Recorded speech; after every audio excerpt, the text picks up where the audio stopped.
So first of all, in order to do the estimation, there's some subtleties, because typically the data that you get are not nearly as clean and tidy as you might like.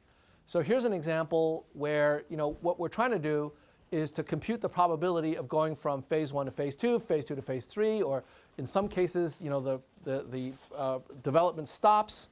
And you'd like to be able to simply count the number of times that you're succeeding versus the number of times that you're failing, and then take ratios to be able to figure out probabilities, right?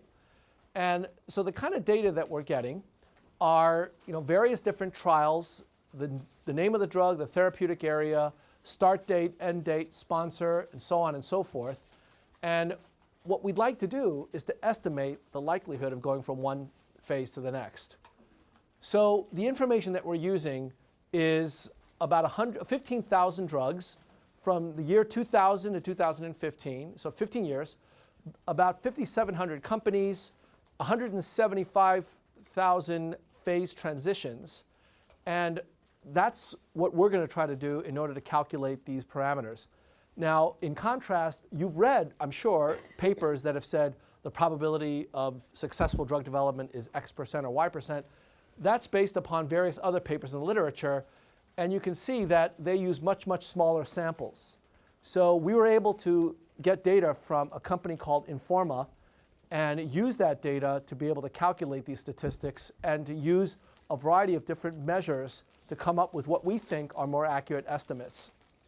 So I won't talk about too much of the details, but the basic idea is that we start with various different trial information and we try to arrange it path by path in terms of how a drug actually goes through the development process of phase 1 to phase 2 and phase 3. And when you take trial information and you organize it into these path by path kinds of sequences, you notice some interesting things, like, for example, missing information. So here's an example where there's a particular drug in a particular trial where it goes through phase 1, it reaches that endpoint successfully, and then the next thing you know, there's phase 3 and there's no phase 2. Now, that can happen because if there's such incredible efficacy in phase 1, then in some cases you might go directly to a phase 3. But if that's the case, then a missing phase 2 is going to essentially penalize the statistics, because it's going to say, gee, that never achieved phase 2. When in fact, yes, it did. It did better than phase 2. It skipped over phase 2. It's like, you skipped a year, not that, gee, you weren't in 8th grade. You get penalized for not being in that grade. So what we'd like to be able to do is to fill in the missing information.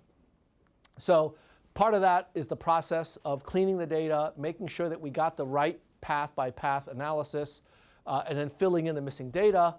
And when you do that analysis, you get actually a very different set of results than some of the other papers in the literature.